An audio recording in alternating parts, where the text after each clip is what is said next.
एक मिनट भाभी, इस लड़की का ये भयानक एक्सीडेंट मेरी कार से हुआ है। वो तो शुक्र है कि वो बच गई, वरना जिस हिसाब से इसके सर से खून निकल रहा था ना, ये मर भी सकती थी।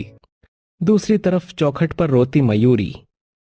मेरी प्यारी ननद, तुम कहाँ चली गई? कहाँ हो तुम? मुझे तुम्हारी बेहद चिंता हो रही है। तभी पड़ोस की सरला वहां आकर कहती है, अरे मयूरी यहाँ अपने आंसू बहाने बंद करो। तुम्हारी ननन का बहुत बड़ा एक्सीडेंट हुआ है, वो भी 10 करोड़ की प्रॉपर्टी में रहने वाले रजवाड़े परिवार के छोटे बेटे से। वो भी वही है। अब मयूरी आंसू पोंछती है और अपने पति और सास के साथ उस 10 करोड़ के रजवाड़ी परिवार में दाखिल होती है। लो जी, कर लो बात। अब हमारे 10 करोड़ के रजवाड़े परिवार में इस गरीब लड़की के खानदान वाले भी उठकर आ गए हैं। So cheap family. जबान संभाल के बात कीजिए। ये सब कुछ आपके देवर ने किया है। जिस तरह से जख्म मेरी ननद के शरीर पर दिख रहे हैं, मुझे आपको तो मेरे पैर छूकर माफी मांगनी चाहिए। हे भगवान, मेरी बच्ची के साथ ये क्या हो गया? एक तो पहले से ही मेरी बेटी की शादी नहीं हो रही थी, और अब तो उसके शरीर पर इतने गहरे जख्म हुए हैं जिसे देखकर कोई उससे शादी नहीं करेगा। मैं करूंगा आपकी बेटी से शादी, क्योंकि ये सब कुछ मेरी वजह से हुआ है। देवर जी, आपका दिमाग खराब हो गया है।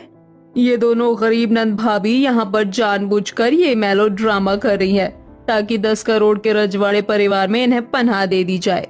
नहीं, मेरा बेटा ठीक कह रहा है। मुझे इस लड़की को अपने घर की बहू बनाने में कोई दिक्कत नहीं है। आप लोग शादी की तैयारी कीजिए। नहीं, रहने दीजिए। हमें जबरदस्ती कोई रिश्ता नहीं बनाना।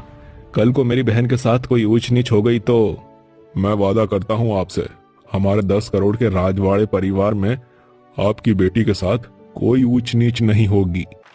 अब 3 से 4 हफ्ते गुजरते हैं, जिसके बाद पल्लवी पूरी विधि विधान के साथ शादी करके अपने 10 करोड़ के राजवाड़े ससुराल में आती है।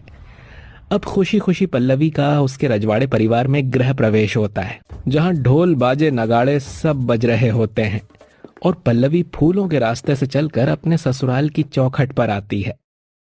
आओ बहू रानी, घर के अंदर आओ। वाह, क्या स्ट्रैटेजी अपनाई थी इस गरीब लड़की ने 10 करोड़ के रजवाड़ी ससुराल में आने की।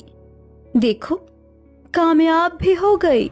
सच में भाभी, मुझे तो लगता है ये गरीब लड़की जानबूझकर हमारे भैया की गाड़ी से टकराई होगी। चुप हो जाओ तुम लोग, ये सब क्या बोल रही हो? इस तरह के आरोप मेरी पत्नी पर मत लगाओ, क्योंकि इस घर में